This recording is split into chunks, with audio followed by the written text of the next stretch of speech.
right, this is the Town of Monroe Board of Finance regular meeting. Today is Thursday, February 19th, 2026, and it is 6:03 p.m.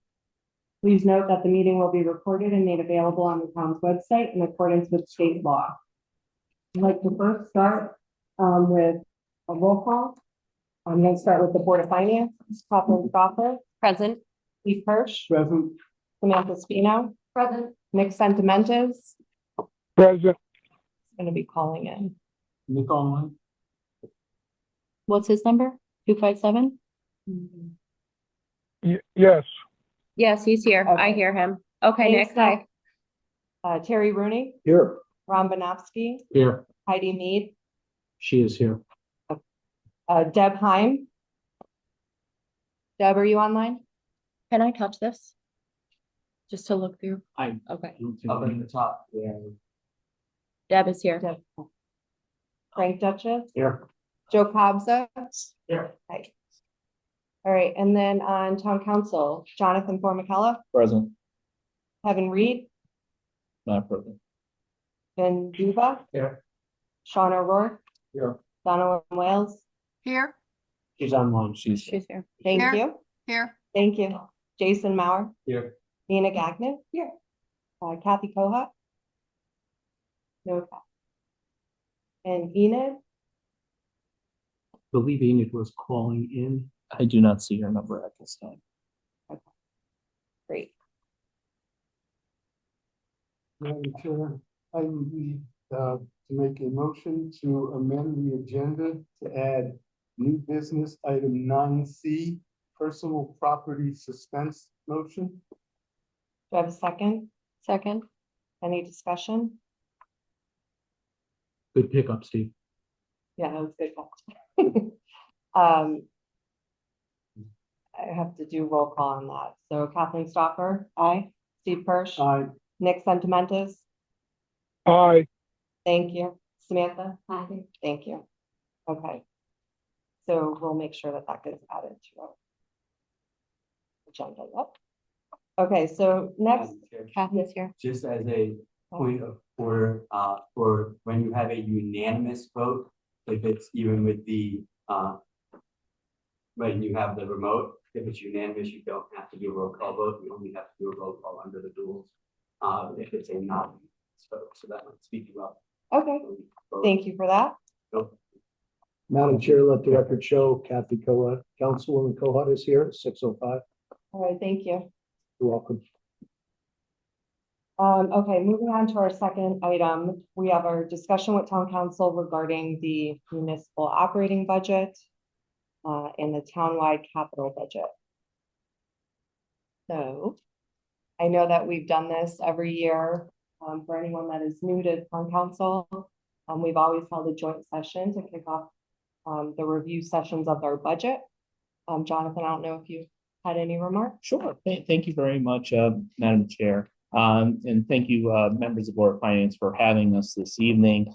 As always, this was a great meeting that's gone back a number of generations of town council chair and Board of Finance chairs to just begin the process of looking at our municipal expenditures and forward capital planning, just to kind of get a brief overview of the process and kind of where town council is looking to go in the future during this budget season as relates to scheduling and what we plan to do with our department meetings as well as public hearings. So again, I want to thank every member of the Board of Finance for inviting us this evening.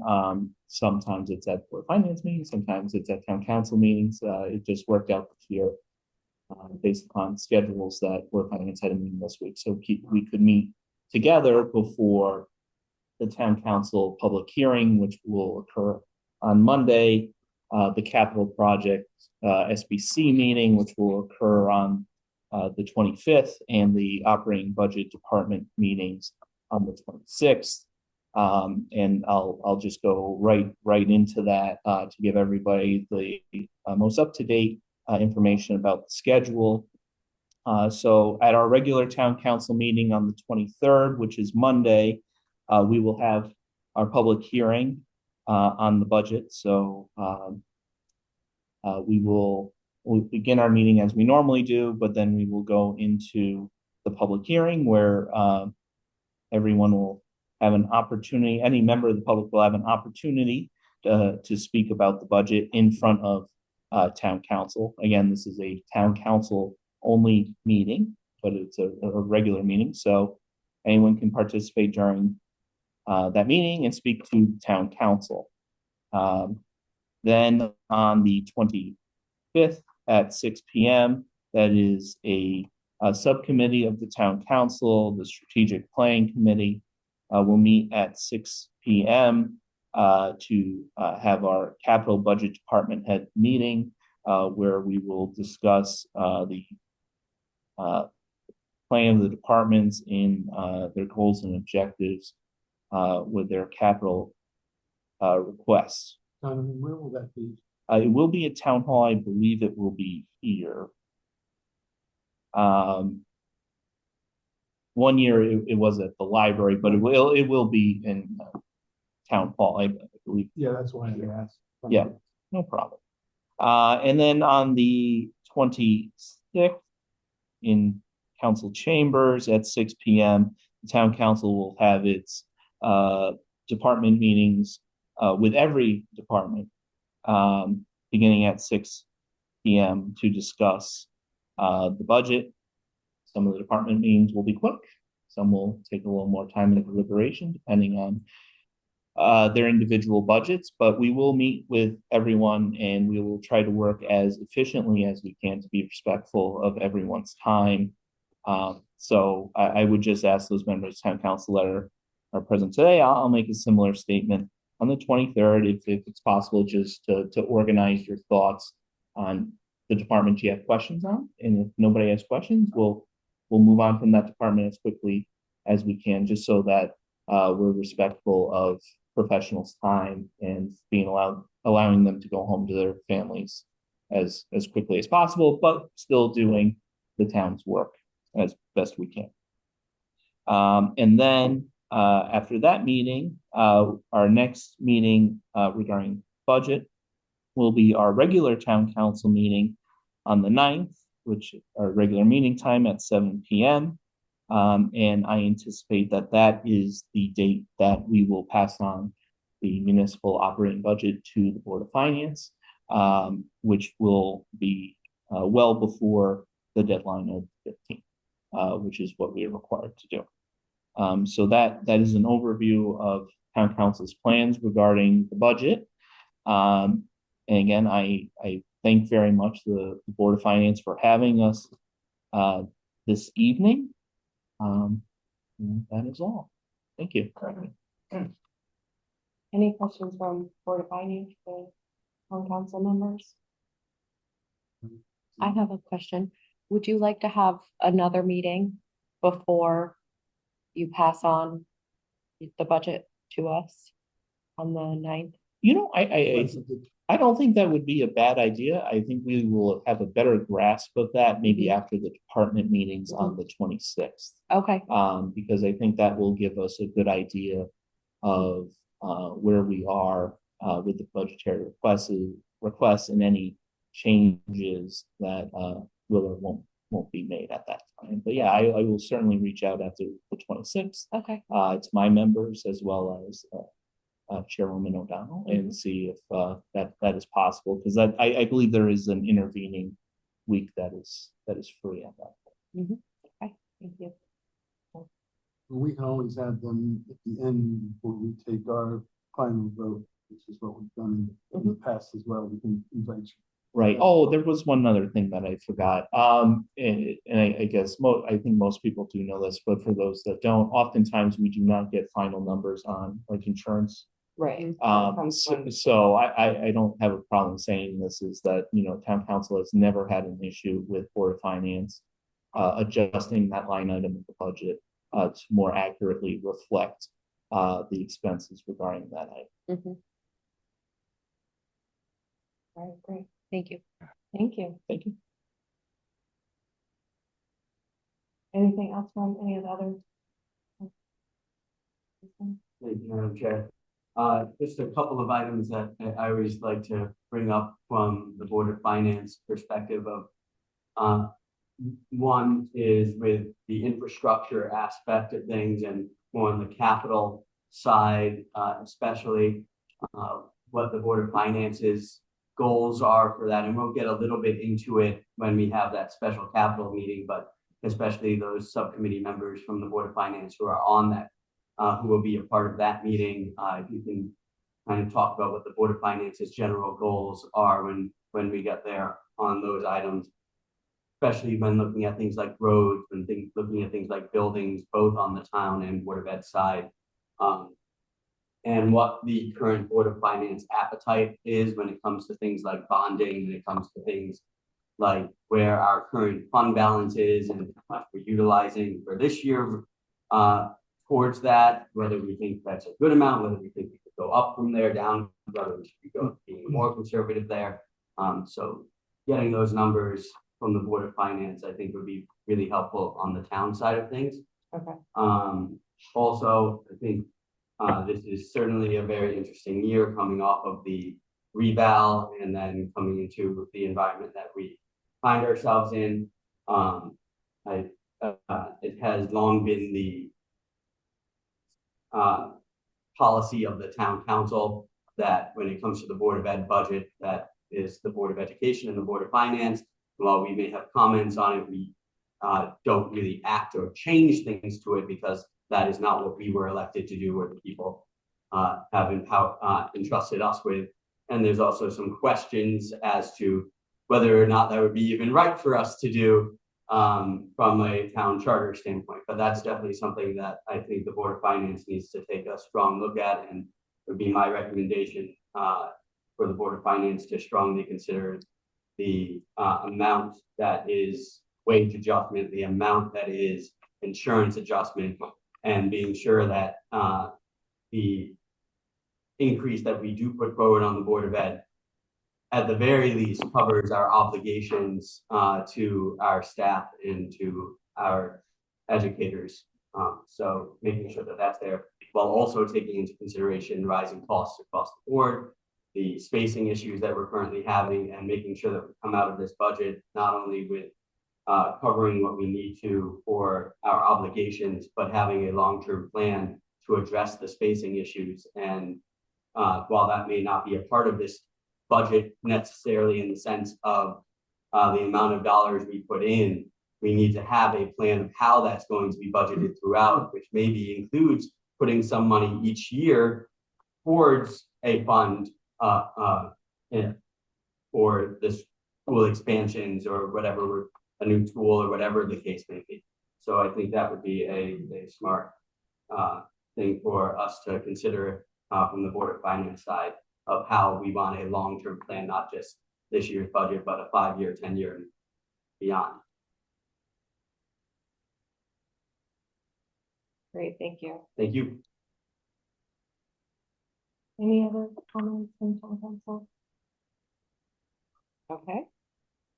I will just add from the Board of Finance perspective, you know, our role is to bring that fiscal lens. I think that, you know, it's understood where we're focused on, you know, making sure that the budget's sustainable, whether that the town can support it over the long term. So we do look at historical spending, we look at all of our cost drivers, we look at the, you know, the macroeconomic climate.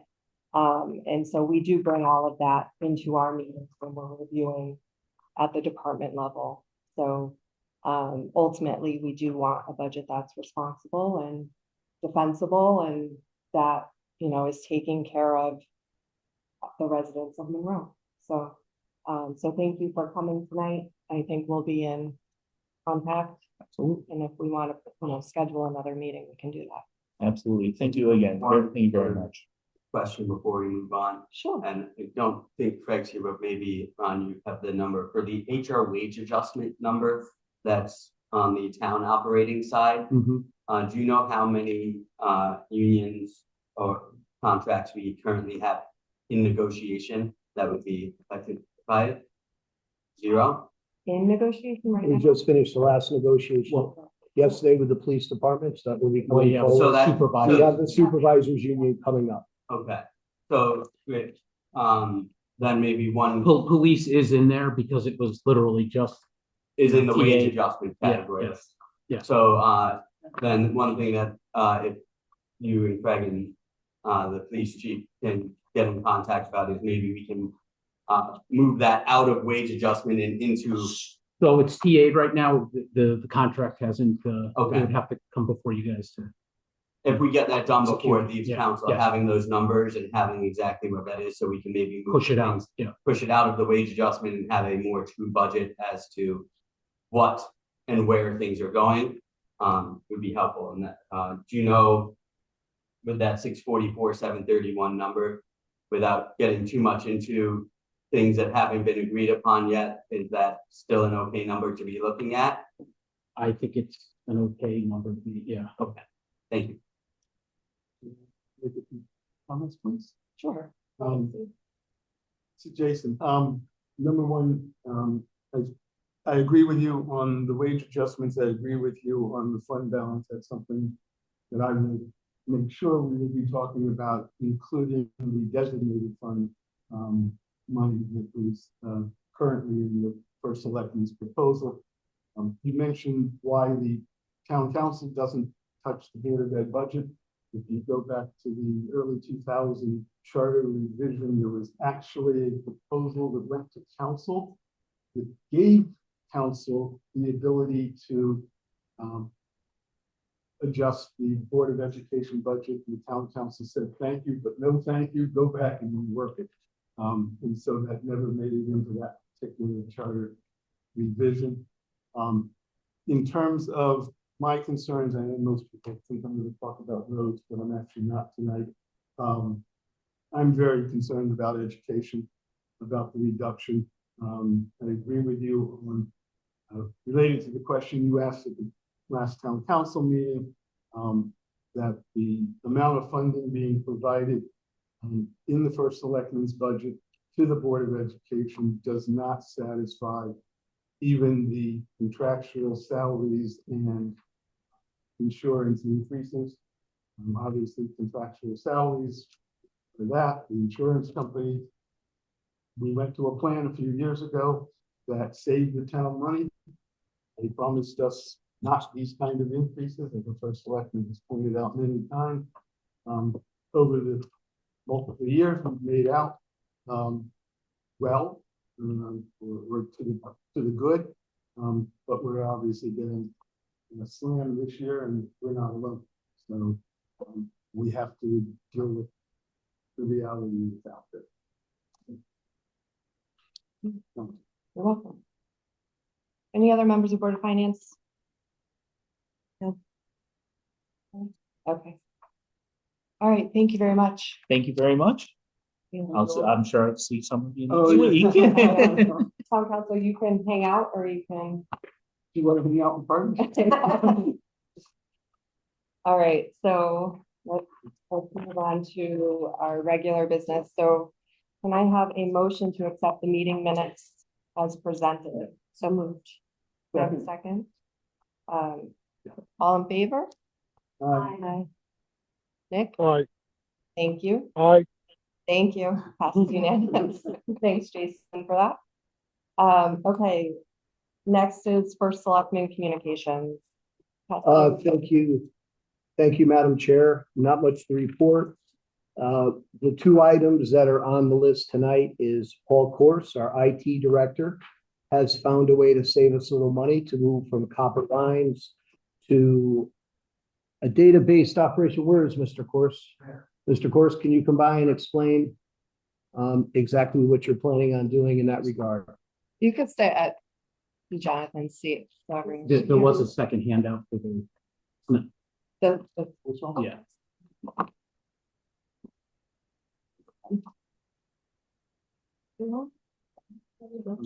Anybody else? Go down to Pascal and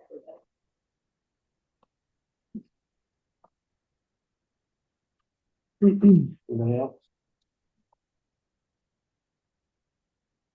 Thank you.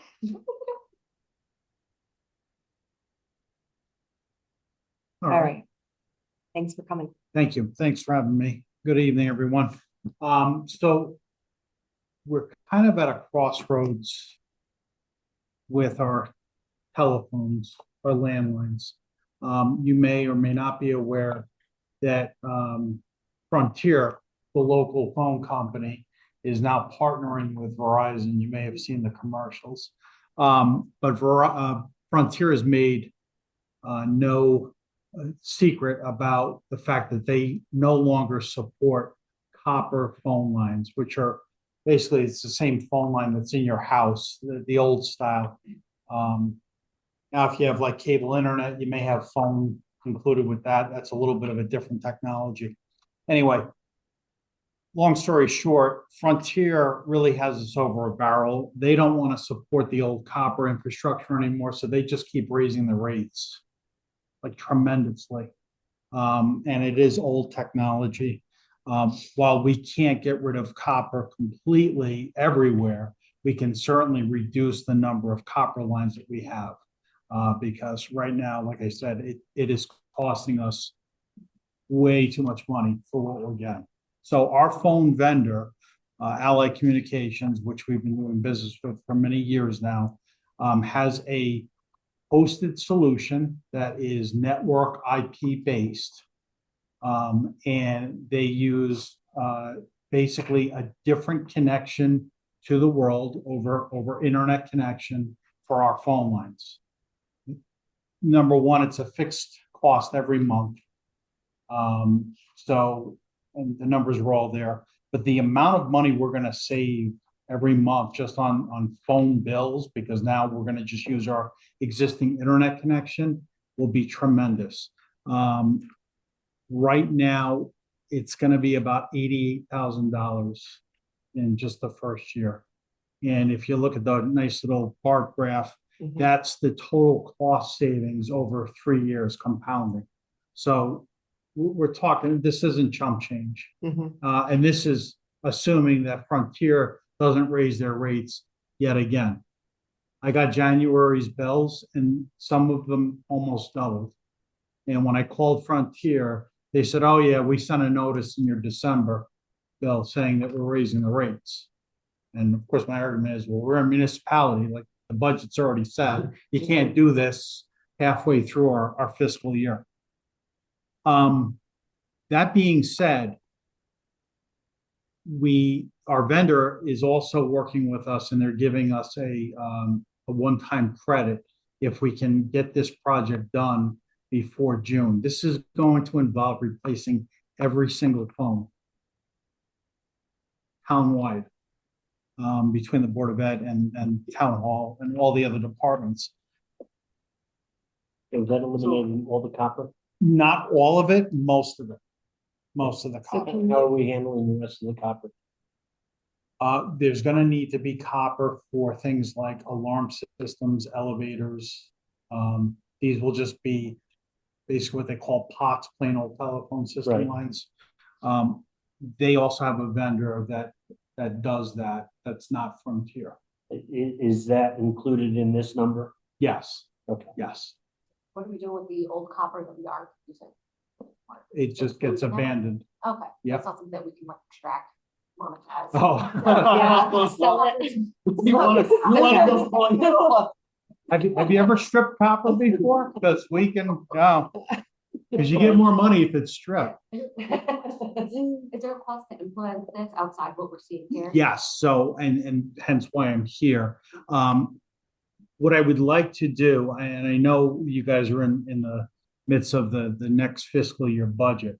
There's going to be a lot of pressure on that. If there's any way, though, that we can front $67,000, which would be the upfront cost for the phones and the implementation, we can then immediately realize savings for the next fiscal year.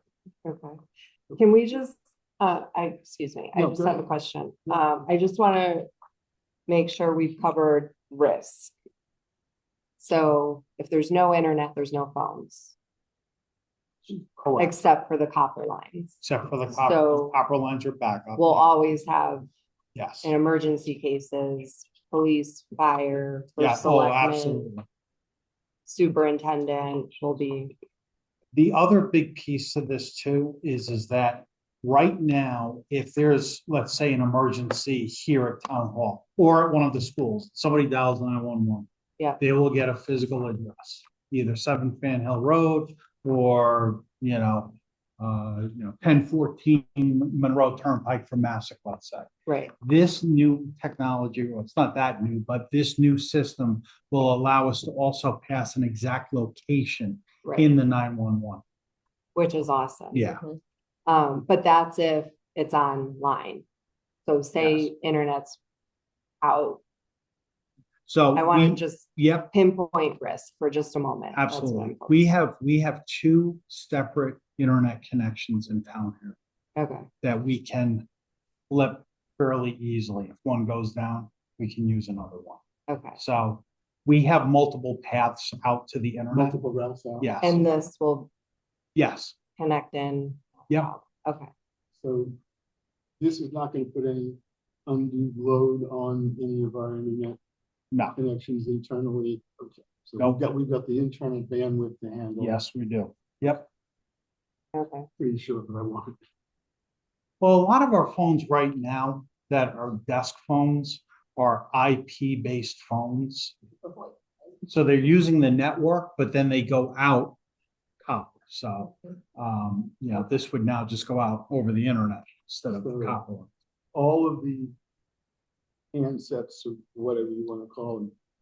This company is providing all of those new as part of this. Yes. Yeah, that's And the installation is done by the company, by Yes. you guys. both. So What do we'll, you all do versus what do they do? well, they're gonna do the programming and the setup.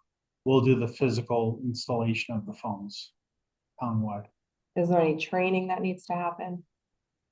It's gonna be minimal. We've Okay. actually, we brought the vendor in. These phones are very intuitive. It's- Okay. Yeah, So you don't anticipate any other costs? no, Have any of the employees seen it, the school employees, the town hall employees? no, not yet. Yeah. When does is there a contract that we're still in the middle of Frontier was? And is there a cost to exit that contract? There's no cost. We have to give them like 60 days to terminate, which is why if I can get at least a commitment and a purchase order, because that's all they need for this is a purchase order. There is no contract to sign. It's just, here's a purchase order. There's, it's all in the proposal as far as, what they'll provide and the monthly breakdown per location of the costs. And the only thing that we have to do, the only locked-in thing with this company is we have to be with them for a year. Because we're getting a big discount on the phones. And quite honestly, for the number of phones that we have here and all of the programming and the installation, $67,000 is a pretty good deal. So assuming we get the money from us, we'll talk about how we do that in a minute. And that gives you the ability to get a purchase order in. At what point then do you notify the existing vendor? Do you notify them, quote unquote, now? And Shortly after, 60-day clock running on the assumption you get all your hardware in and done. yeah, and there is gonna be a lead time for the phones as well, to order all the phones. And there's gonna be a disruption to phone service very briefly, but when we do the actual port of the numbers, there'll be all of this needs to be coordinated. So is that by building, They'll be by building, obviously, like, for example, town hall, we can't take them down in the middle of the day. However, this is why we're kind of targeting that June timeframe after school is out, then it's less impactful. okay, well, you said by the end of June, okay, so you're gonna wait till the end of the school year to do the school. To actually implement the system, yes. Yeah, there's a lot of planning. The that- town hall, you can do in the evenings or weekends. Yeah, And how long would it pretend you have all the equipment, you start, like, how long would it take to just do the implementation? Like, you have to time it. yeah, you know, so it's really a matter of flipping a switch once everything is in place. So for example, the vendor came out, they brought some test telephones and they literally flipped the switch and everything was on. I mean, we were literally making phone calls back and forth on a conference room table. So and it really just comes down to porting all of the phone numbers that we currently have with Frontier to our new provider. So Will they set up call trees and things like that for departments? yes, yeah, everything that we have now Mhm. will have and then some, yeah. Amazing. So for example, you know, I know Terry hates to be away from his phone, his desk phone. Well, there's a soft client that can go right on his work phone and then we can reach him anywhere, Right. anytime. 4-digit dialing. Always answer the phone call. You always tell. Or- There's a lot of features that we can immediately implement, so. And then when you were testing, you tested at Jockey Hollow, that campus, no problems. I know sometimes the internet there is, No, the internet at Jockey Hollow is fine. It's the phone It's- lines. okay, The phone lines at Jockey Hollow. Every time we have to call Frontier and we have a phone outage, they come out and they say, okay, this is the last pair we can use. okay. And somehow they make it work. So, yeah, at some So that'll point, fix that. yeah, oh, yeah, Okay, absolutely. good. Ron, assuming we sign the money tonight, does this contract have to go to town council or? I don't- Or can we just approve? There's what, a proposal? It's just a proposal. There's no, I don't think there's any contract. There is none. So we're just approving proposal and funding? The funding, so there's available funds in contingency, which would require approval of Board of Finance and Town Council. And the first selectman, so. Okay, Okay, so we need you want to make a motion? I'm not sure, yeah, what, you want to? So if you actually want to vote on it, I mean, we're still in, I mean, you could amend the agenda to add a 9B to amend the agenda and vote on it later in the meeting if you so choose. I think, and I had to step out. I think you would like to start moving on this sooner than later. Yeah, listen, I don't need an absolute decision tonight. But you know, I did want to present it to you, for your consideration. But yeah, I mean, the sooner the better. I don't want to wait. I mean, if the board, if I we're in agreement, then I don't Yeah. see any Yeah. reason in waiting. Nope, I like the cost savings that are coming our Yeah. way. I think it's a slam dunk. Yeah. Put them in the bucket. I mean, okay, So. Yeah. So. I'll make, So we, go ahead. I'll make a motion to amend the agenda to add new business item 9B. The Allied Communications new telephone system. One second. Any discussion? All in favor? Aye. Nick? Aye. Thank you. All right, so- We'll add that to 9B. Anything else under your? Yeah. Paul, once again, thank you for your efforts Thank in you, Paul. cybersecurity and always looking for a way to save taxpayer money. I appreciate that due Absolutely. diligence. Moving on, the next thing I need to speak about is snow plowing. We've had the fortunate situation this year for all of our snow plowing to fall on weekends and holidays. That has created an overage in our budget in the regards of about $34,000 at this point. This is not, we haven't seen a winter like this since 2013, so we've been very fortunate to be able to pick off some capital at the end of the year based on our what's left over with snow. This year, we haven't been that fortunate, but we do have an emergency and disaster fund. In that fund, I believe, Ron, is about $700,000 at this point. This is the fund that we used during the storms with FEMA and got reimbursed by FEMA. So there's plenty of money there. I just want to make you aware at this point. There's not an urgency, but we will understand the full impact as we get closer to the end of the winter. Is that fair to say, Ron? Yes. Okay, so I just wanted to make you aware of that. Another thing that was brought to my attention today, and I did say 2 items, but I do have a third.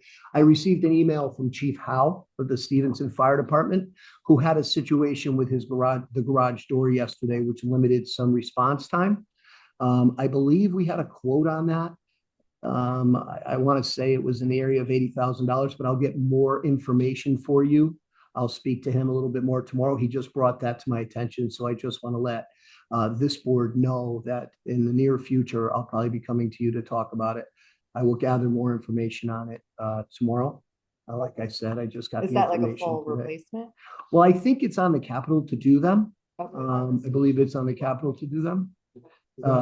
That's station 2 upgrades? It's the Stevenson station. I just know it is Stevenson Station. Is that considered Station 2? It's Stevenson Station 2, the one at the. Yeah. Yeah. $800,000 for not this upcoming fiscal year, but the fall. Yeah, so I'll have them get an updated proposal and then I'll come to you with that once I get it. Okay. But that's all I have for right now. No, that's not it. I mean, it says upgrade. but 80, general. 80,000? No. Sam, let me get an updated price quote in real time, and then I'll bring it back to the Board of Finance so we know exactly what it'll cost. All right? Was Thank you. everything okay with the response time delay? Everything is all health and okay. Safety is good, Yes, everyone? everything was okay. It's just something that needs to be changed, much like we did with Stepney when they asked, Yeah. similar, you know, But whatever call they had to get to. they were fine. Okay, Yes. all right, thank you. Okay, And that's all I have. Thank you, Madam Chair. all right, thank you. What? Oh, Last thing I want is the fire department doing. right, true. Okay, so next up, Superintendent Communications, Joe. Yeah, thank you, but I just, I know we have the, Yeah, do you Yeah. wanna, Here? Just so they could. I know we have our, That guy. he needs more hair. look who's talking? I know we have, our, workshops coming up. Yeah. With Board of Finance and, you know, where the budget sits now.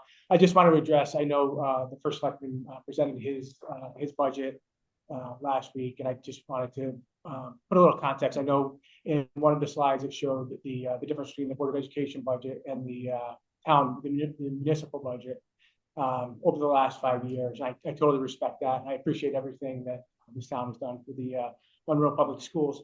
I did want to put a little context to that and just make sure everybody understands that as far as I know, and I'll find out for sure on this, but as far as I know, Monroe during those 5 years, the 5 years post-pandemic was, I believe, the highest growing enrollments population of students in the state of Connecticut. If not, I know it's probably in the top 5 or the top 10. So I just, you know, just to provide a little context for that. Why that's also doubly important for us is, you know, coming out of COVID, there was a lot of money provided by both the federal and state government in terms of ESSER money and ARP ESSER money. And that money was supposed to be used for remediation, you know, learning loss. A lot of districts were able to use that money for its intended purpose, which was provide tutoring, get extra counselors, mental health support, things of that nature. Because of what was happening in Monroe, we had to hire teachers. We had to cover classrooms. We weren't able to get a lot of that support to deal with, you know, the added enrichment of having, you know, tutors and counselors and other things. I don't want to be misleading too. We did hire some mental health staff, social workers, and whatnot in that time period. But you know, by and large, our money went towards classroom teachers. We did have a pretty significant increase in students with multilingual learning, students that speak languages other than English. So, you know, as we were dealing with that, post-COVID, when a lot of those federal funds disappeared, what some districts have been able to do is those were the people that they were able to, you know, kind of that, you know, I hate to refer to them as itinerant staff, but staff that were hired to pick up the learning loss and kind of, you know, extra staff, so to speak, we don't really have that extra staff. They're covering classroom stuff right now. So I just thought it was important to share that with you. You know, those folks are, you know, they're in front of kids because the kids that came here are still here with us. So I just wanted to put that in there. I know we have a long way to go in this. Ron reminds me all the time, it's a marathon, it's not a sprint. And you know, we have some more, you know, waiting on some updated numbers. I know, you know, both the first select and I are both, you know, eagerly anticipating some hopefully positive news from our from the state partnership plan to get some relief there as well. But I just wanted to put that you know, that piece into context, and I know we'll be having, you know, many more discussions after this. And Joe, if you don't mind, I'm fully aware of that funding because I was on council at the time. And when you look at other municipalities and how they handled that, Monroe absorbed those salaries because we felt that those teachers were needed at the time for Board of Education, wherein some of our surrounding towns laid off. Yeah. They laid off those positions Yeah. that were being funded by COVID by those dollars. Yeah. So when those dollars ran out, then layoffs happened. Is that a fair statement? Absolutely. Okay, Absolutely. but Monroe decided to keep those teachers on because we saw it was a benefit for the kids in school and what they brought as far as skill levels were needed at that time, correct? More so than just skill levels, that we needed them we needed them Sure. for to cover classes. However we If not, define it, yeah. we kept them for the benefit of education. We Instead of definitely kept it laying for the off benefit. like many other Yeah. towns did. Yeah, where they were able to hire what I would consider more, I don't want to say expendable staff, but you know, people that come in to do tutoring and things of that nature, not kids that were in front of, not Right. teachers who were in front of classrooms. Because we picked up extra sections. We picked up extra sections at all of our elementary schools, and those numbers are trickling up to the middle school now and to the high school. I just want to, for Yeah, the record, we I want to kept show that Monroe absolutely. did better. Yep. Yep. That we could have made a decision to not keep that staff, and we chose to keep that staff. We chose to continue to invest in education beyond that money. Okay. Yeah. Right? Yeah. Is that fair to say? That's fair. Thank you. Thank you. You got it. Thanks. Thank you, Joe. Next up with correspondence, we have the auditor's communication to the board. So just to give it some that's a required communication from the auditors to the Board of Finance. Completed the audit. Is there anything we have to review or sign? No.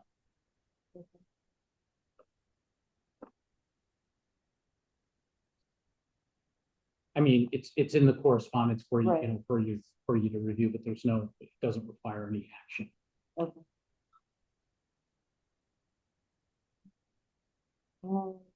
Okay, next up, review of our financial reports, the year-to-date general fund budget.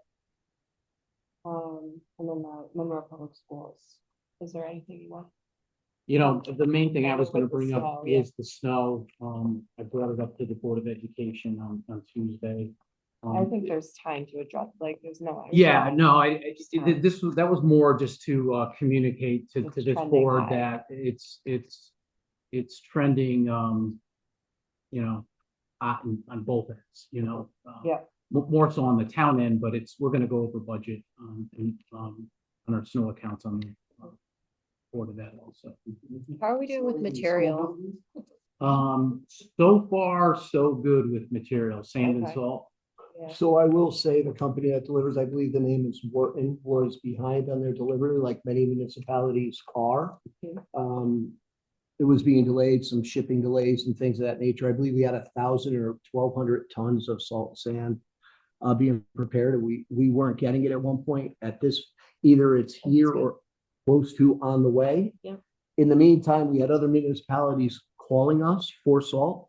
I had reached out and did a lot of research, and I found a place in New York that did have it. In the event that we ran short, we would be able to send trucks, but it's a 5-hour ride. But we did have a default. Other towns did not have a default, but we found one just in case we ran out. But it looks, according to the reports from Bill Phillips the other day, we're going to be in good shape. Were you seeing a cost increase? There was a shortage. There was I a know, shortage. so, yeah. I have not heard anything about a cost increase because it had been pre-purchased and pre-ordered. There's a Okay. delivery that was expected. Oh, perfect. Thank you. You're welcome. Okay. Any other questions on the financial reports? Good. Monthly report of the treasurer, Frank. January, our interest income was $161,000. January year to date, we're at 1.5 million, a little over that. That puts us on target for our full year target of 2,350,000 in interest income. February, we rolled over $1 million in T-bills.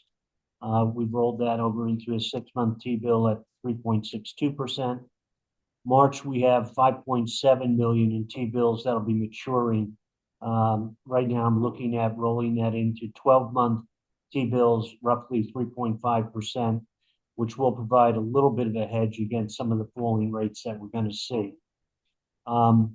My recommendation to the first selectman for fiscal year 26-27 interest income was 1.7 million. That was based on current modeling.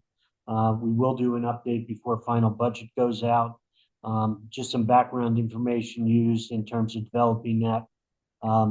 The stiff rate or short-term income fund from the state is currently at a 3.75% rate. That curve is trending downward, which impacts about $14 million of what we have. The current Fed target rate is 3.5 to 3.75%. The effective rate right now on the Fed rate is more like 3.64. So it's a little bit, it's right in between that target. There's 3 federal open market committee meetings before our budget goes out. And again, depending on who you're listening to, you're going to see either 1, 2, or no decreases. And we've been playing this game now for a number of years. But the interest rates are expected to continue to decline, probably albeit at a slower rate than some of what we've seen. And the model is built on that declining interest rate. Still a lot of uncertainty out there. And as I said, I will run that model one more time once the budget is in Board of Finance's hand before it goes out to the public. Okay. Can you just restate, we're projecting 1.7 million for next year Correct. using what? Again, you've seen the model I've put together over the years. It starts at 3.5 and it's a declining rate.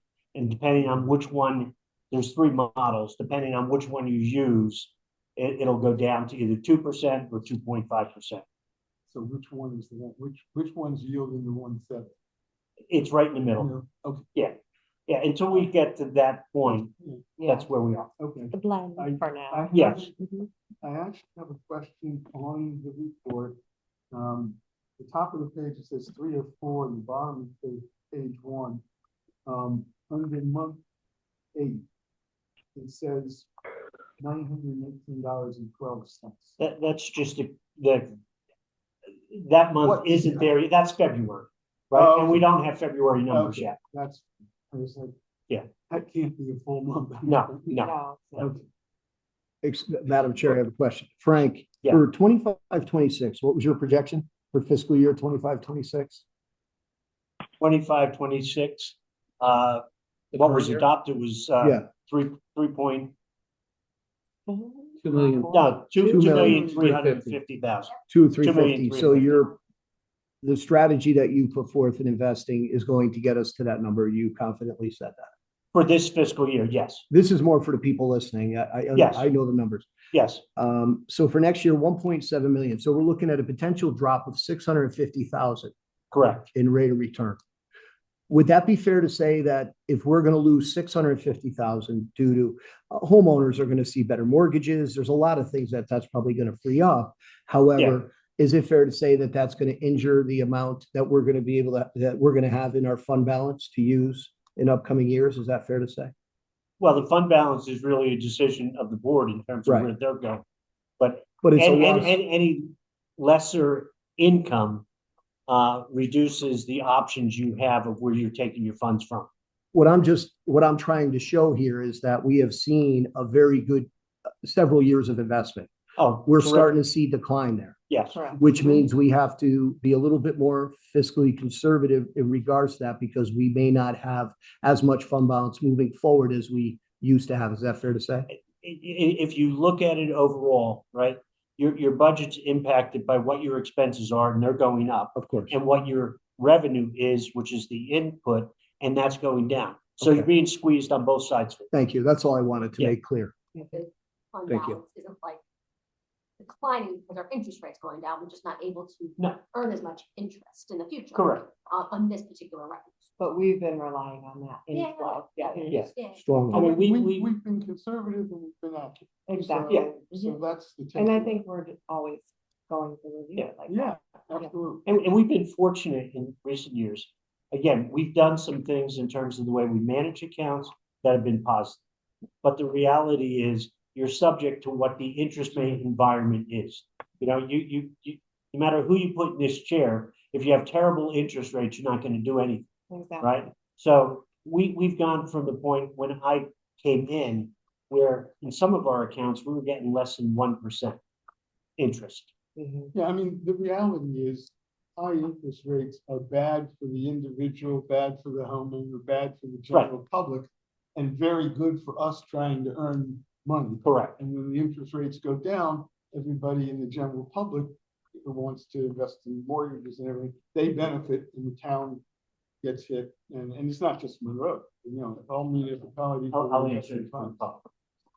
The question was just asked of Councilman O'Rourke was, can any of those maturing T-bills be rolled into equity? And the reality is probably not. And we had a brief discussion earlier. I look at three things when I'm looking at investing our money. The first is you need the preservation of principal, right? So that kind of takes equity out of the picture. I mean, everybody would have loved if I invested in NVIDIA 2 years ago, right? But if 2 years ago I invested in Intel, I'd be in jail because we wouldn't have the money anymore. The second thing that I look at is liquidity. We bring in about $100 million of income during a year, but we pay out $100 million. We only have a small segment, that undesignated fund balance that's there. So liquidity is the second thing. The third thing I look at after those two are there is what is the rate of return? How do we maximize the rate of return? And how do we do it under that scenario? So that's really the environment we're working in.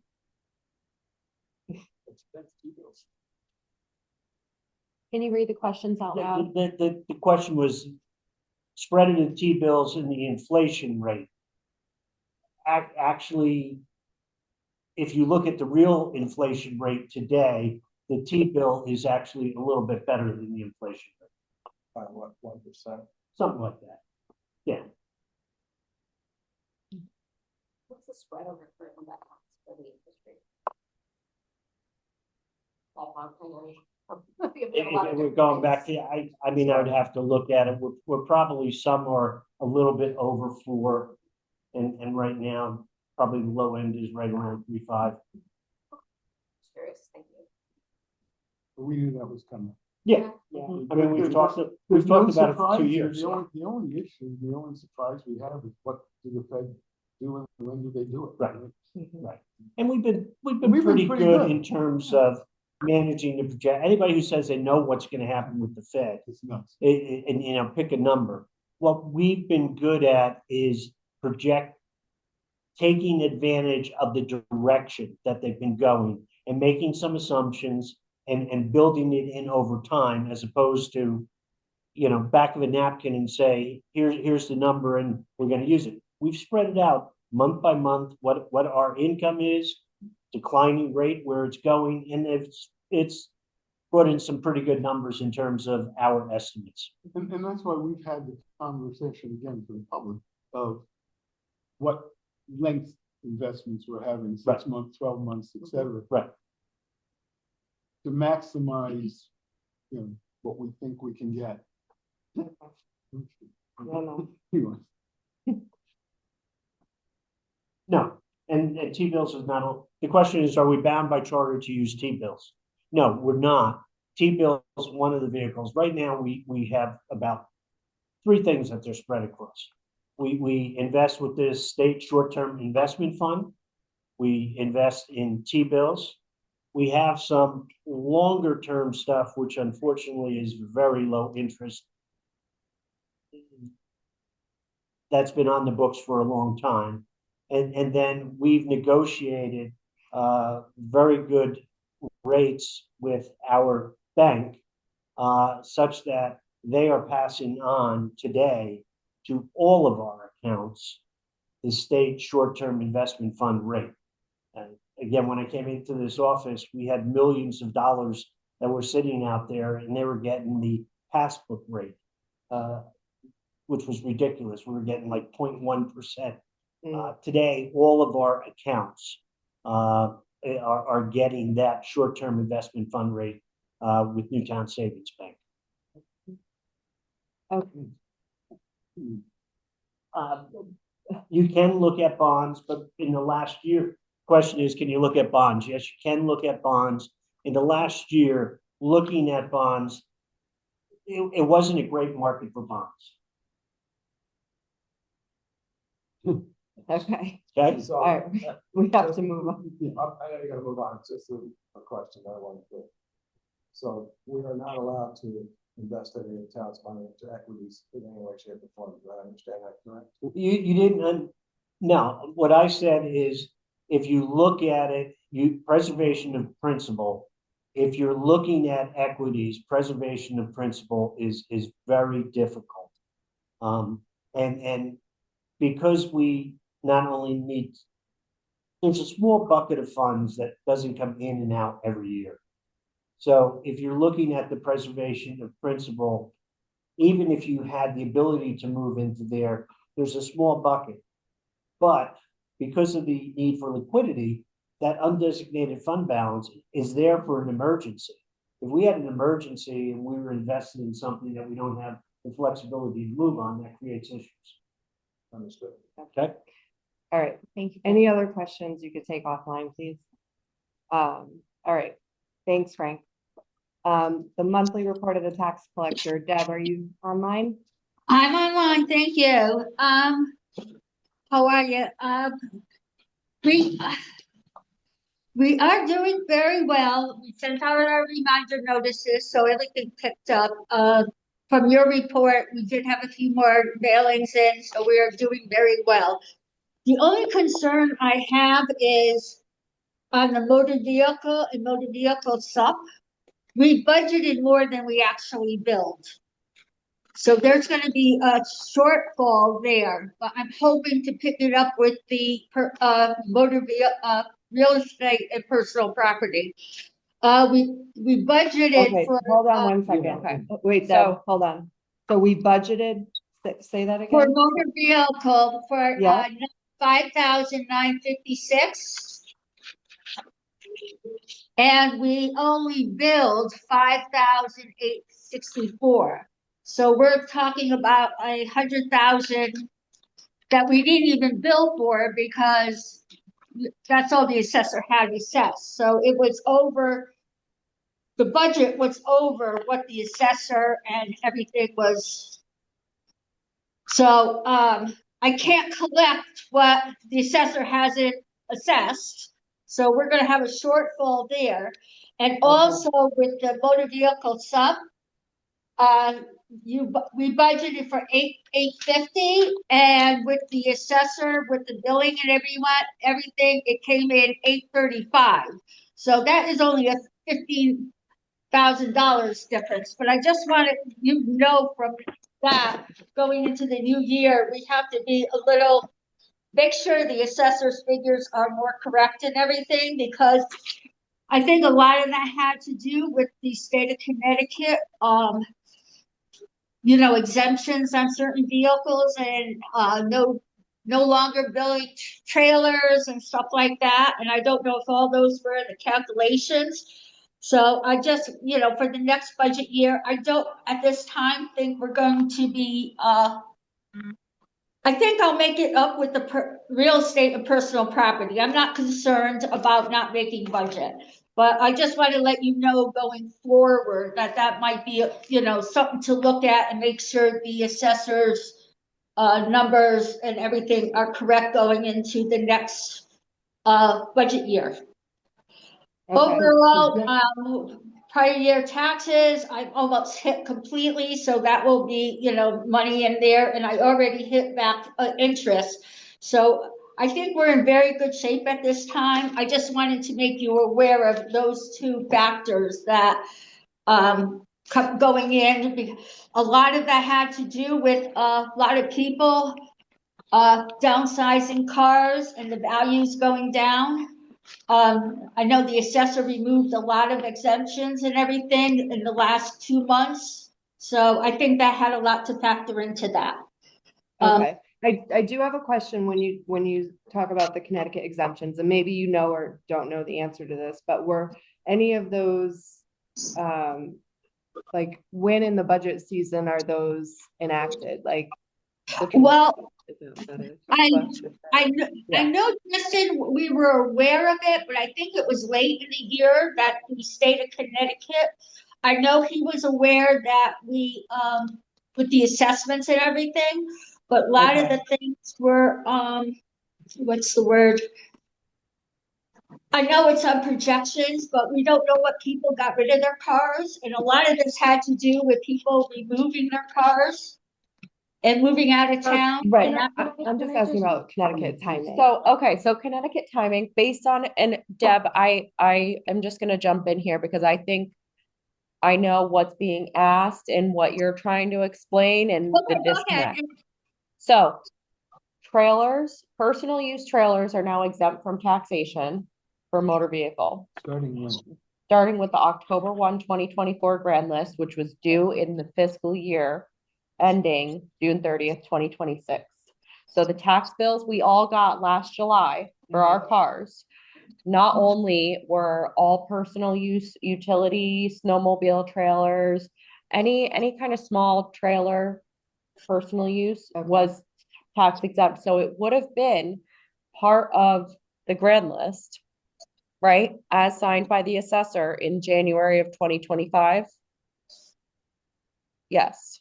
Yes. So in our budget, would we not have? we should have known about it. Should have known. And there was a big drop in the motor vehicle grand list because it was also the same year that taxes are no longer based on the fair market value. They're based on the depreciated MSRP of a car. So that was gonna be my second. Which we did, yes. That was gonna be my second question, because Yeah. that we knew about, That was part of the grand list that we work off of. So that bottom line number, the motor vehicle grand list, was inclusive of the valuation changes in legislation and how motor vehicles are taxed. As far as the trailers go, I don't know. I mean, that in creating a grand list, there's a whole process in the computer system where you go through literally every single trailer. Okay. And you mark it exempt or taxable. we talked a lot about the change in how the cars, how things are valued. Right. This is, to me, the first time we're hearing about this set of assumptions. And so we missed it, however we missed it. Now it'll be reflected correctly going forward. I think we just need to understand what the changes were, Deb, because did you say 835? On the sub?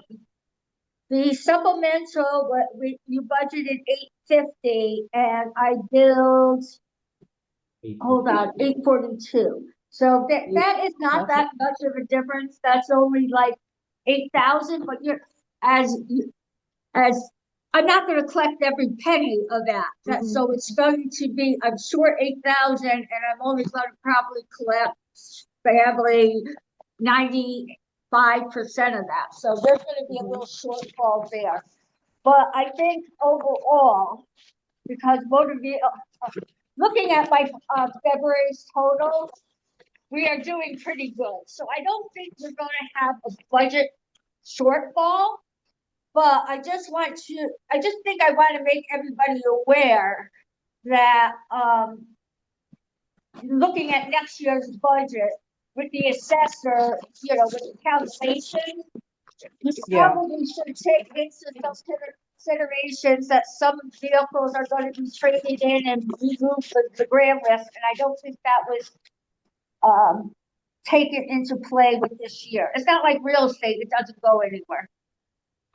Okay, I think that with, can we see the 25 grand list So before this we just, do if- the budget Oh, yeah, this year? absolutely. Okay, If this will help this board really quick, so the budget for last year was $850,000, Deb.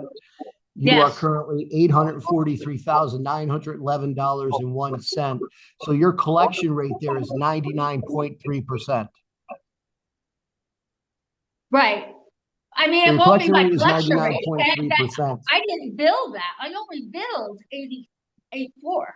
So right now Yeah. I'm sitting at 60%. Well, hold on. Let me get Well, because February's numbers, because that's more accurate. I'm at 81% now with only 100,000, a little. okay, so you're at 81% in 150,000 February, so you still have five more. Yeah, Five. she's got time. Yeah, you have plenty of time. All right, thanks, Deb. Yeah, I mean, my real estate, I'm up to 98% right now.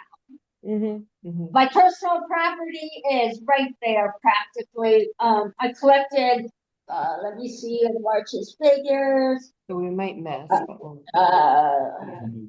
Deb, Yeah, is there any way that you can, maybe for next year, is there any way that we can think about, you know, with these big motor vehicle delinquencies that we've been talking about for a couple of years now? Is there any kind of enforcement, like no We beach send them to sticker a if you have delinquent taxes? with the motor vehicle, where Yeah. everything is given to a collection agency, and we're in court with about 70% of them. So I don't Okay. know any other way to do any more enforcement under state statute. I mean, I go to court like every month, and we have about 70% in court with liens on these people's houses. I mean, there's no other enforcement we can do for motor vehicle. Okay. I mean, I have a sending a question. sheriff and they don't find them. I mean, a lot of these people move away or the business closes down. That's my biggest problem. Yeah, personal property. For for cars too.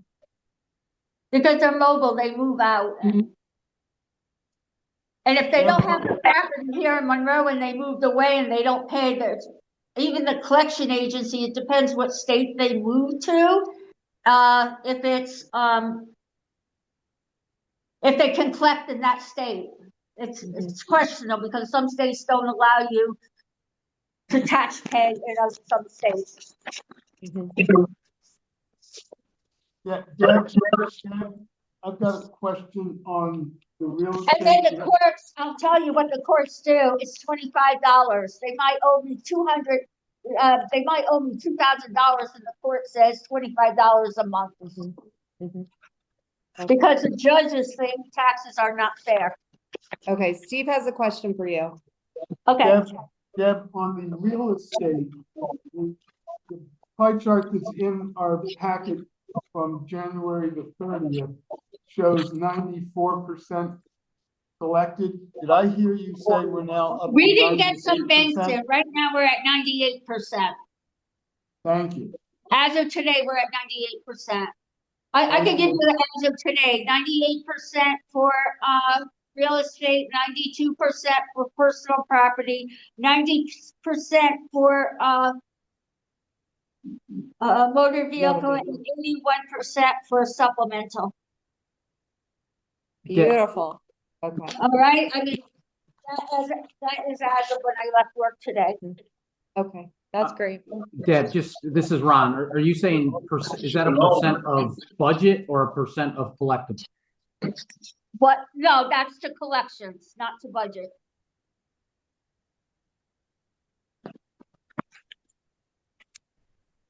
Okay. I don't have the numbers to budget. But that is to collections. Okay. Okay. Yeah. Thank you, Deb. You're welcome. All right, any other questions? Good. All right, next up is public participation. So there are members of the public, and I think we'll start with those in person who would like to participate. Please come to the table, present your name and address for the record. Yeah, you Oh, my phone died. Is it? Whatever you're more comfortable. Oh, sorry. Good evening, everyone. My name is Catherine Tolan, and I reside at 74 Old Castle Drive. I'm a mother of 2 children here in town. At this point in time, in the current financial climate we are living in, everything costs more. It's just a fact. From groceries to utilities, health insurance, car insurance, airline tickets, you name it, it costs more. That being said, our town and education system do not exist in a bubble. The proposed budget cuts do not reflect the current financial climate at all. And to my understanding, yes, most of the budget is for insurance and teacher salaries. However, state and federal mandates, transportation expenses, legally required special education services, utilities and operational costs, including electricity, heating, water, building maintenance, to name a few, all play a role in the big picture. Wouldn't all of these cost more today? Because everything does. It's all relative. And my fear is that by not even covering these increases, but by actually taking the funds away, the hole we have been digging will be far too great to fall out of. It is safe to infer that teachers' jobs will be slashed, as well as imperative programs and needs, therefore greatly reducing the quality of education if the numbers are not met. Massac High was voted a blue ribbon school back in 2015. And all 3 elementary schools were given the School of Distinction honor by the state in 2022. How are we to maintain this excellence with vital teachers and resources being removed? Ideally, the budget would be increased rather than decreased. This would provide the funds necessary to renovate and repair the physical structures themselves, which are antiquated and in dire need of refurbishment.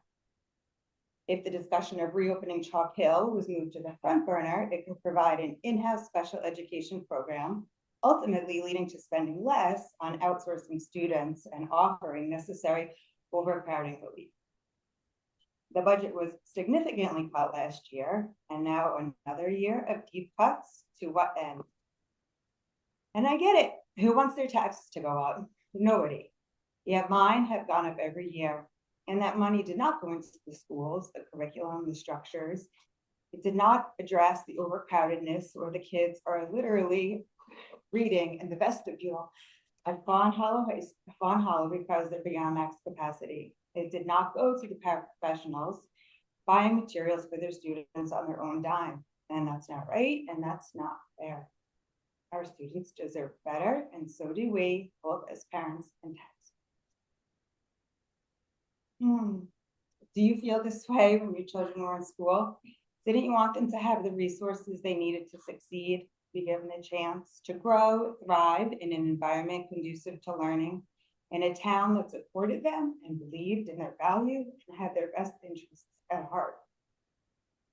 By taking away this money from our children's access to education, it is stunting their intellectual, social, and emotional growth. By not supporting them, the message being sent is you are unimportant and you do not matter. And what a hurtful message to send. And yet, I feel strongly, obviously. And yet, despite that, the Massac girls soccer team won their first state championship last year. And the girls softball team won their 7th straight state championship.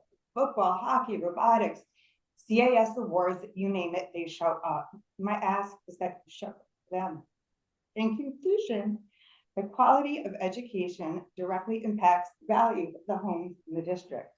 People purchase homes here with the belief that the town values education. And conversely, when they sell their home, they are compensated with the price they receive. Will we end up just another Connecticut town with a terrible school district? Please consider what I have said here tonight. I speak on behalf of most parents in town and some who are here in this room.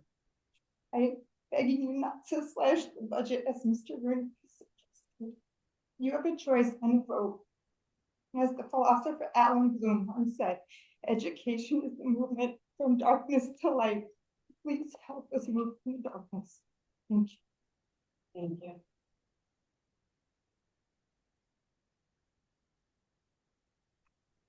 Hi, just state your name and address for the record. Hi, my name is Davina Rodriguez. I live at 3 Cherry Hill Circle. Thank you very much for another concerned parent. First, I want to say thank you to all who are here for volunteering your time, being committed to our wonderful community, and just everything that you do to support our very thriving time. So I moved here in 2017 when my boys were getting big. We were looking for a great educational system and a great town where it had a thriving community. Since we've been here, yes, COVID has happened. Starbucks is here, Aldi's is here, Jersey Mike's, and countless other businesses. They didn't show up because this community is dying. The reason that they're coming here is because we are thriving. And the reason our neighbors and our neighborhood keeps improving is because of this new neighborhood that keeps coming in. We've all had countless new neighbors who've come in, who've added new, exciting love of this town. So all I ask is, please look at within. Again, as you can see, there's lots of concerned parents. The timing is not great. If you have a little one and there's baths and there's bedtimes and all that. So again, we're here and there's countless people on phone who also feel the same way. It's just the beginning of the fiscal year planning. So please start now, look at what we can do. And these are the questions I have to ask. If we really do want to reduce $2 million, what's the specific student programs? What's the staffing that's going to be reduced? What is the current level that we see? Then how can we sustain that with this reduced budget? Especially since our neighbors are not leaving. These people have now come to Monroe. They are Monrovians and they're not leaving, and they love this town. So whether you have children in the school system or not, the school system is an element of why this community thrives. So thank you very much. And I know it's just the beginning, and you'll probably see me often. So thank you. Thank you. Thank you. John O'Rourke, 10 Fallsbrook Circle, Town Council member. Ron and Joe, this is more for clarification for myself and hopefully some clarification for the public in general.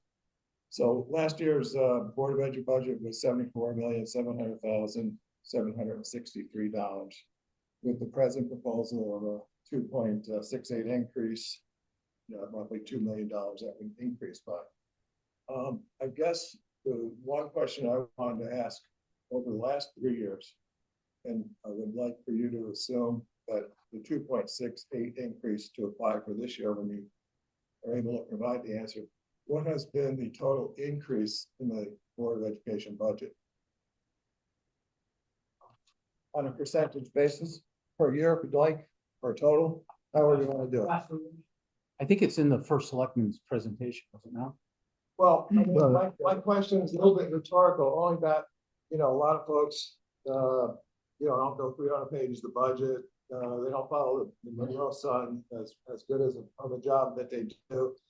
And there's just a lot of information that's flying around. So the nature of my question was to crystallize some of the numbers, some of the percentages of gain over the last years, and especially, using the number that we're all talking about, at least at this time and moment, the 2.68.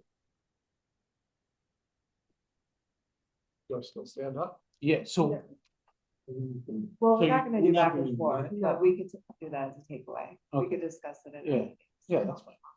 Yeah. Yeah, I've actually got them, so. I think that would be a good metric for folks to, have a firm grasp on, so that at the very least, we could separate fact from maybe misunderstanding. And just allow everybody to kind of analyze the situation moving forward and maybe where we're at. The town. All right, thank you. Anybody else? I'd be more than happy to follow up with another public participation if we like. Yeah, you could come over here, please, closer to the left one.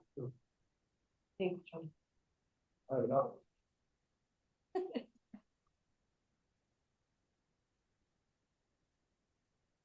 state your name and address. Alan Bedwillow, 25 Full Street.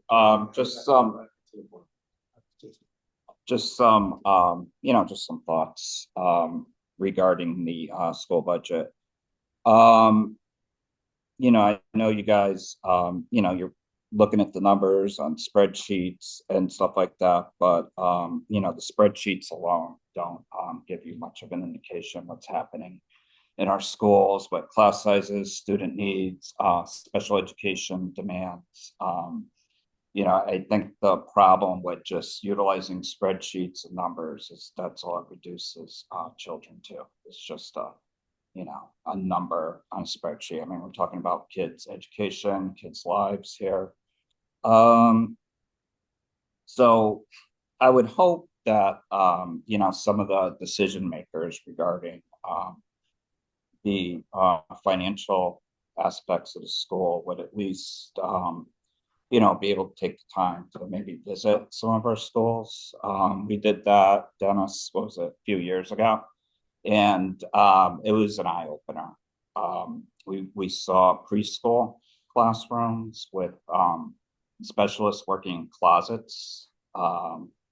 Right now we have art teachers working out of the teacher's room. We have another art teacher in the superintendent's office area working out of there. And we also, we have a lot of pressures on education, like special education. Right now we have 701 students. It's 20% of our population getting special ed support. And basically, special education support means each one of those students has an individualized education plan. And the key word is individualized. And when you start crowding classrooms and cutting staff, those students' needs are not going to be met. When those students' needs are not going to be met, those are legal federal mandates. And parents can get lawyers, they can sue the school system, and stuff like that can result in like costly outplacements. Some outplacements are like $300,000 per student. And we all know about the mental health crisis that we're seeing with our young people that requires like a lot of intensive support services, social media garbage like Facebook, really is taking its toll on our youth. The kids aren't having that one-on-one conversations anymore. They're not, if you notice, you don't see kids in neighborhoods interacting with each other. Instead, unfortunately, a lot of them are, on their computers, and it's causing a lot of mental health issues with our students, which is why some school districts across the country are trying to sue Meta and Facebook and all that stuff, because they're saying, you guys created this disaster, we can't fund it. So, just in summary, it would be nice if you guys could observe just to get an idea of how the reductions that you make ripple across multiple programs and services. Thank you. Thank you.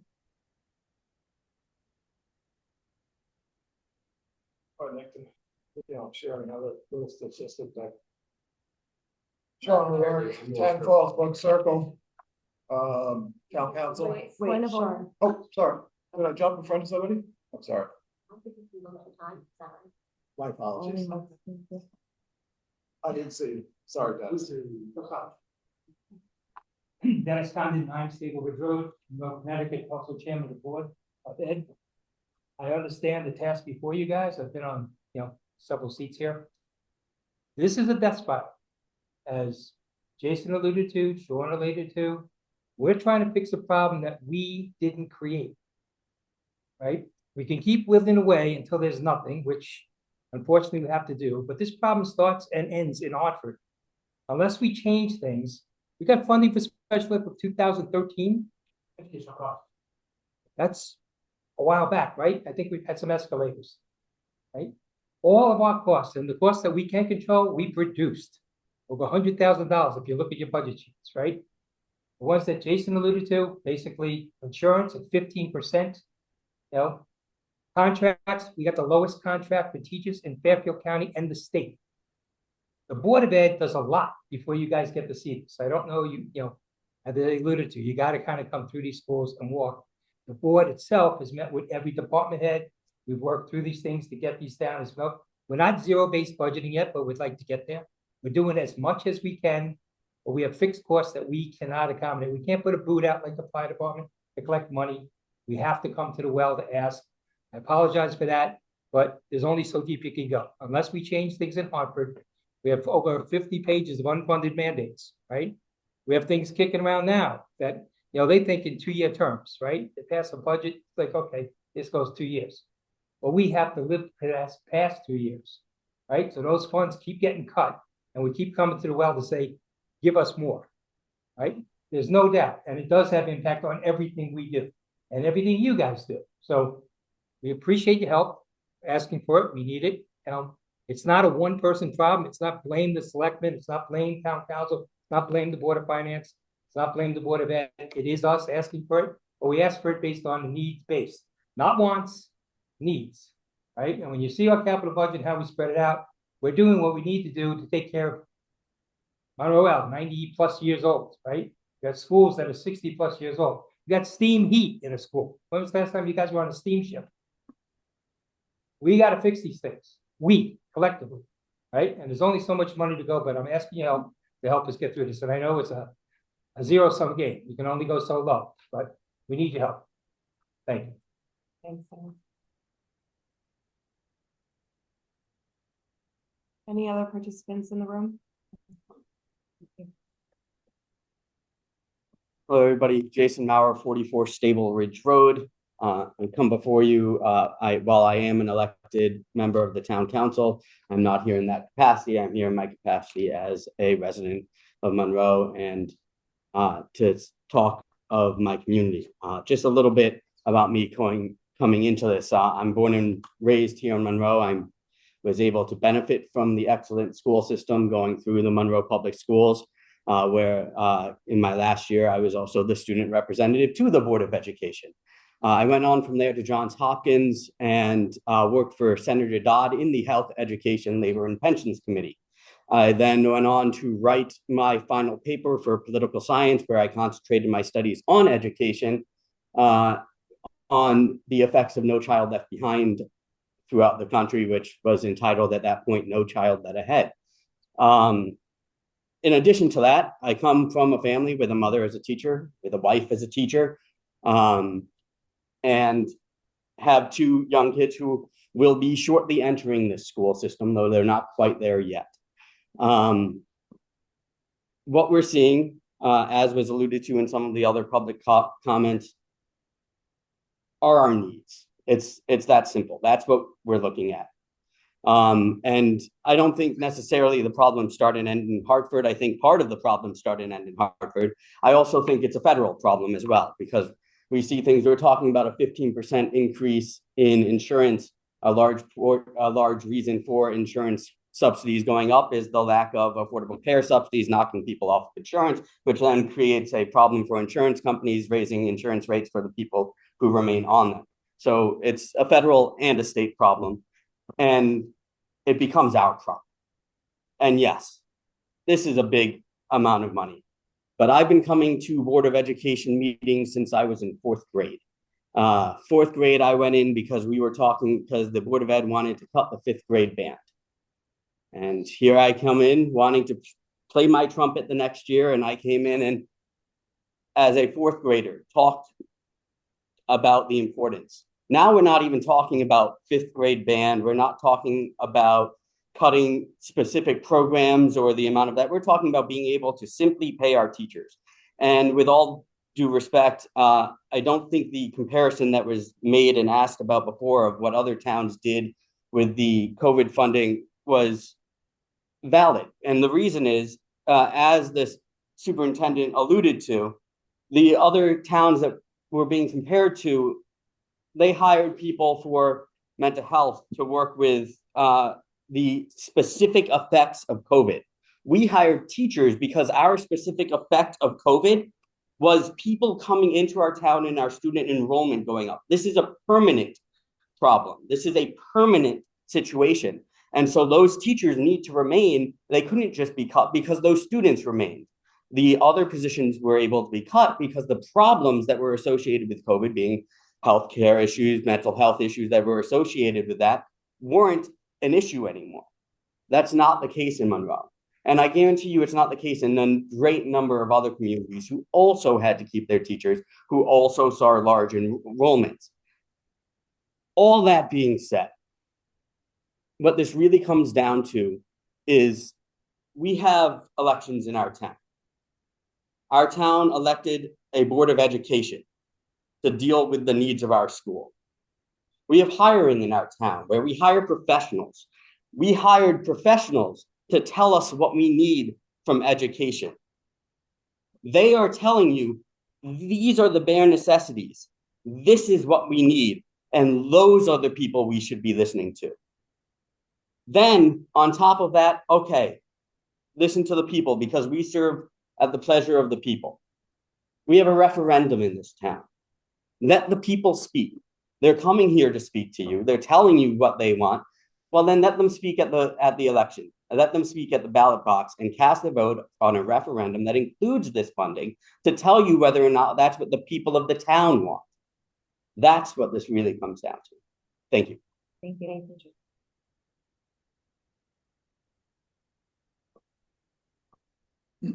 Any other members of the public?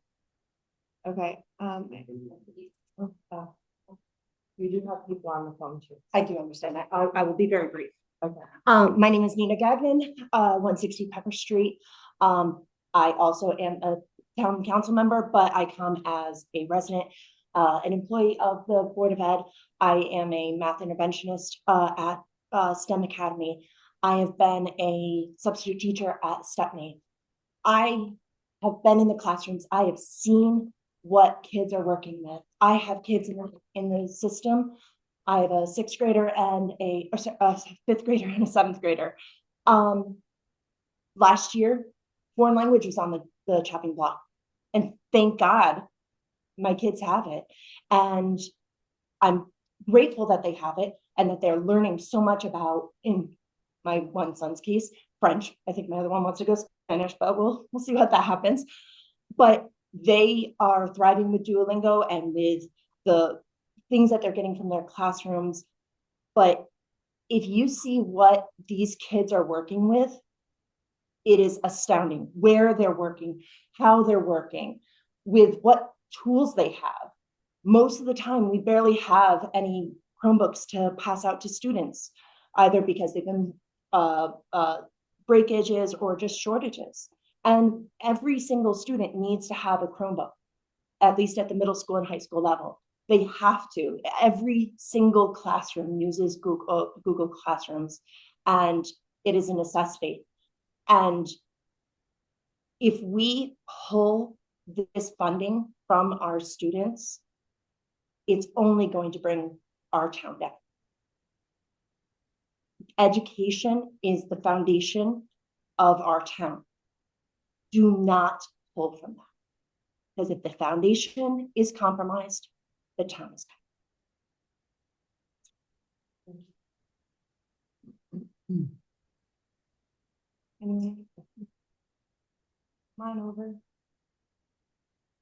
So, Evan Sobel, 15 Academy Road, and that's incredibly quick. I just wanted to echo what the other speakers have said. I think they made a lot of great points. I have a child in the education system right now, and I'd like the schools to be as well funded as they can, especially if that really only means the bare minimum. Then we should do what we can. No money can't be created out of thin air. So I understand this is a difficult proposition, but just want to echo what everybody else said and share my concern. Thank you. Thank you.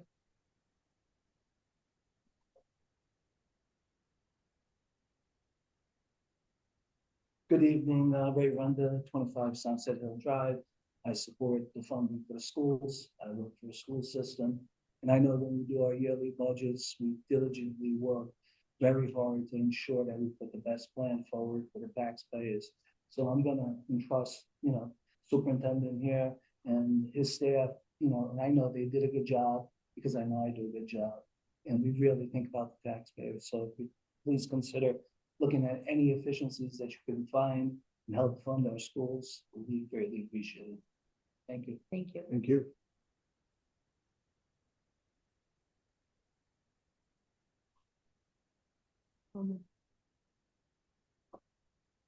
Hi, Elizabeth Richer, 3 Founders Way. I got up and spoke last week, not understanding the process entirely. So I'll keep it more succinct this week. We trust the superintendent, we trust the Board of Ed. Please reinstate the funding that they have requested. Most of us moved to Monroe for the schools. They are the foundation of our town. Just let's trust the superintendent and the Board of Ed. Let the voters vote on it, but please put the money back into the budget for the schools. Thank you. Thank you. Anyone else? Okay, we want to go online. If there's anyone that's joined remotely, Just unmute yourself. yeah, I Right. think, Not the can they mouse. raise their hand? And then. Okay.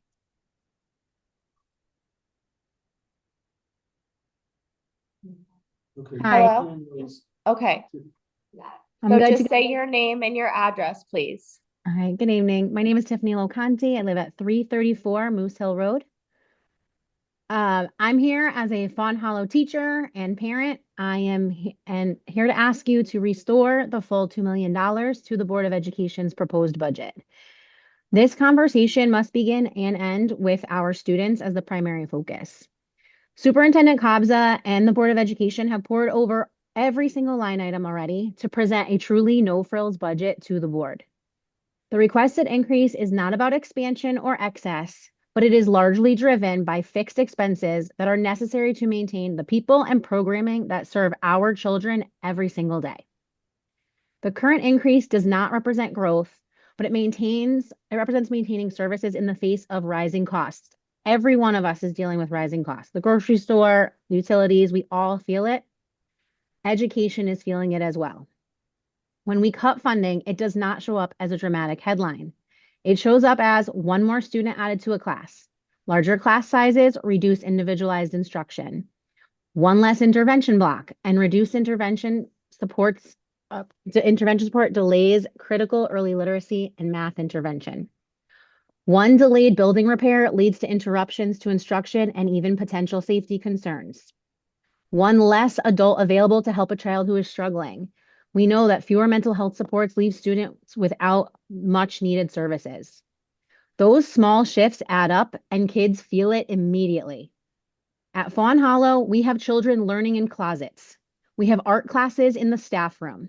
We have no conference room for teachers to collaborate, to have meetings with and get more information, or to have that opportunity to work together to better time for our students. We have student interventions occurring in hallways and in the foyer during the school day. Music classes are happening in the same time and space as lunch. A roof is leaking directly into a kindergarten classroom. Children only get one first grade year, one middle school experience, one senior year. We don't get to say we'll fix it for them next year because they are living it right here and right now. The $2 million represents stability for our kids. It represents maintaining services in the face of these costs, protecting the learning conditions our children rely on every single day. Monroe families choose this community like I did 5 years ago because of its schools. Strong schools strengthen property values, community stability, and long-term economic health. As someone before me mentioned, many businesses have come to Monroe since 2020. There is also an important governance principle at stake.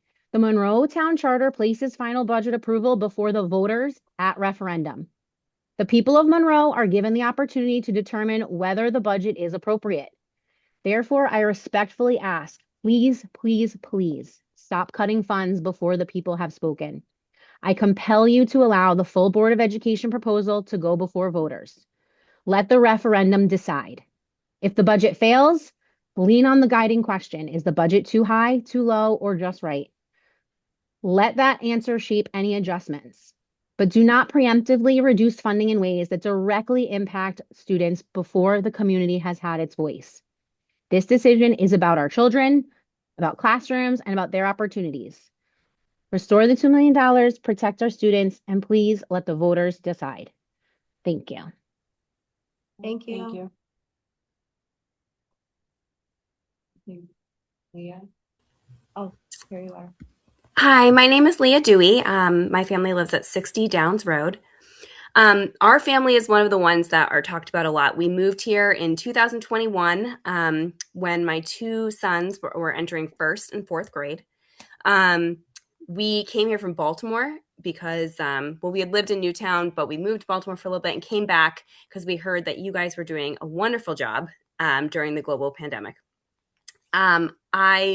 My youngest son was in kindergarten during the global pandemic and entered 1st grade at Fawn Hollow, not even knowing all of his letters of the alphabet. He is the picture of how COVID affects so many children's education. And I could sing the praises of the teachers and the interventionists at Fawn Hollow forever. They have done amazing, amazing work with him with the limited resources that they have. So he's been pulled out for reading and math, like I said, for years. He's now in 5th grade, and we just got some testing back. And the leaps and bounds and growth that he has made is outstanding. I wish I could show you all of his graphs. As a proud mom, I could just brag about him forever. So the reading teachers and the math interventionists and all of the teachers in this town, they are so important.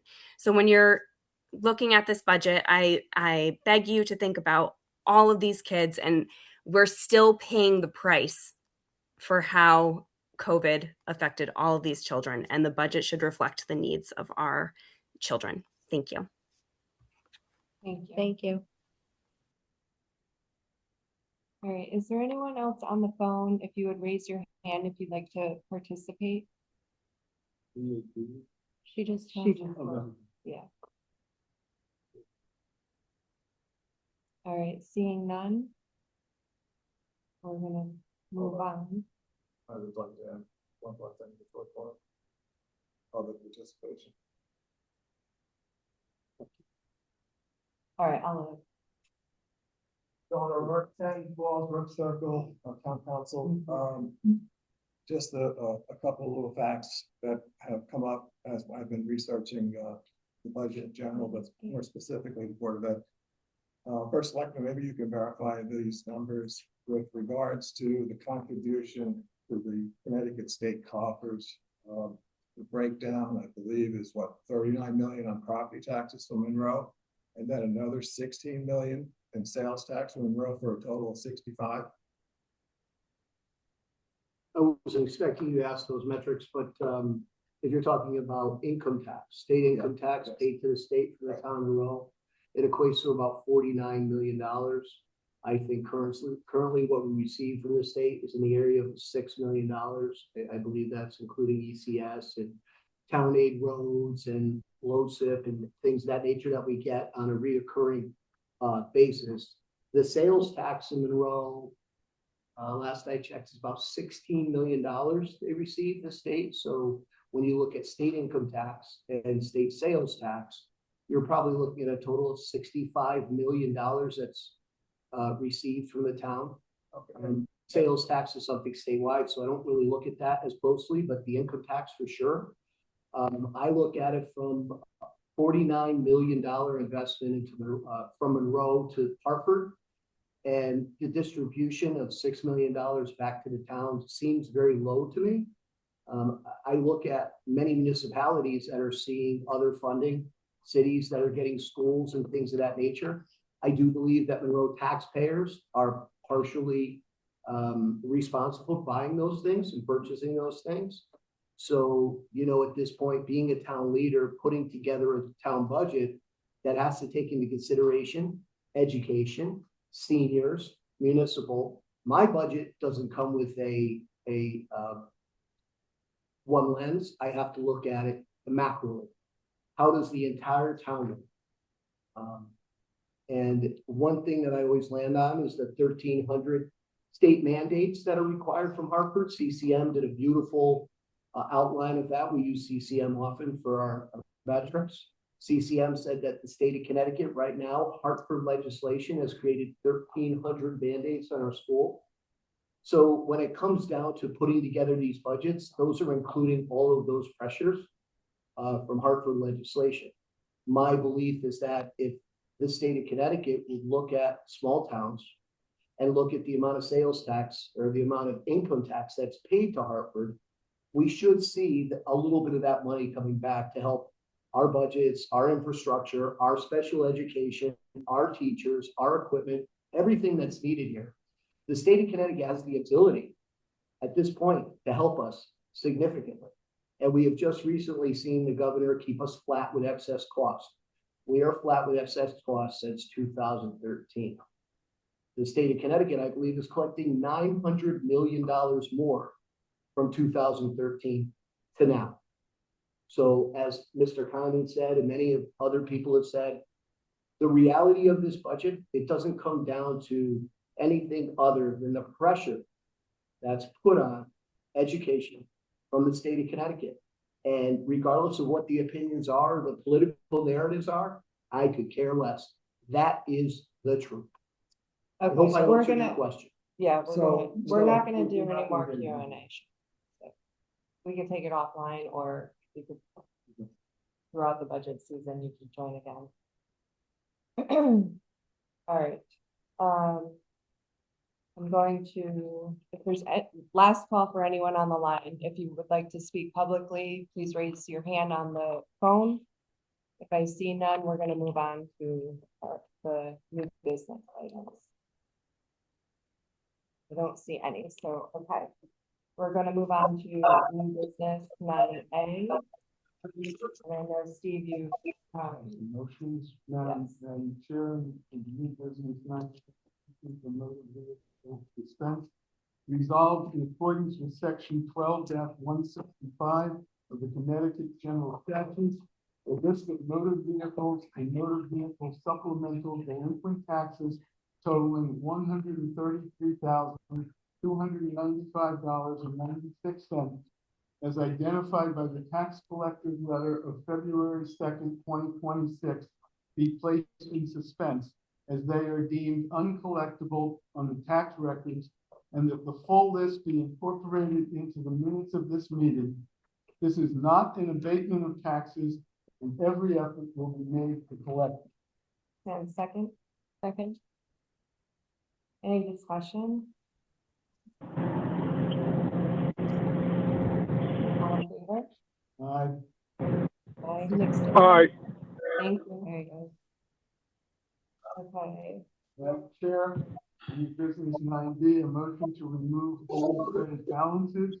Resolved in accordance with section 12-129 of the Connecticut General Statutes, the board does hereby approve and grant permission to the tax collector to remove old credit balances for the 2021 grand list in the total amount of $11,052.28, as requested by the tax collector's letter of February 2nd, 2026, and that the full list be incorporated into the minutes of this meeting. These balances are non-refundable because requests for refund were not filed in the tax office prior to the end of the 3 years from their due date. and second. Any discussion? All in favor? Aye. This is Debbie. Can I talk?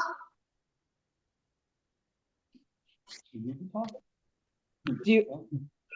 Well, we're out of discussion, Deb. Yeah, we're moved out of discussion. Well, I just wanted to say, the personal property was not added to the agenda for suspense. We added that to the agenda. Okay, thank you. I Yes. didn't notice that. Thank you. Yep. Okay, thank you. Madam Chair, new business number 9C, motion for personal property suspense. Resolved in accordance with section 12-165 of the Connecticut General Statutes, the list of personal property delinquent taxes totaling $124,223.35 as identified by the tax collector's letter of February 2nd, 2026, be placed in suspense as they are deemed uncollectible on the tax records, and that the full list be incorporated into the minutes of this meeting. This is not an abatement of taxes, and every effort will be made to collect them. Second? Second? Any discussion? Hearing none, all in favor? Aye. Aye. All right. And then, I've got a 9D, but Ron, do you want to give me the account or the fund or something? So it's the, just, yeah, I think you could just state from contingency. Oh, okay. or we're just appropriating. Yeah, so it's, And it's, the it's, PF per- is 67. you have the, charter, Okay, I didn't actually put the dollar amount. Was 67. 67,000. 525.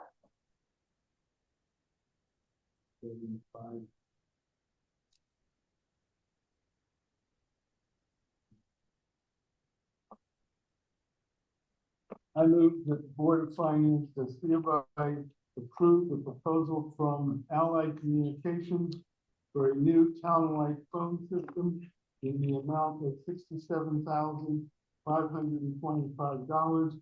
The funding to come from contingency. Have a second? Second?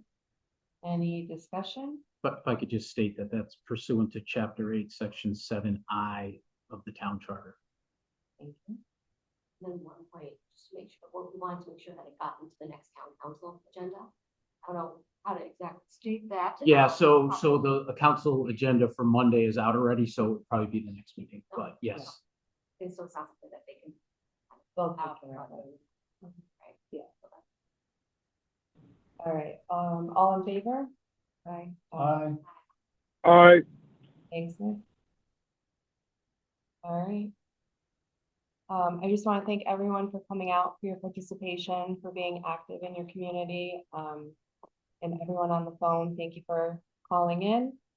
I have a motion to adjourn. So moved.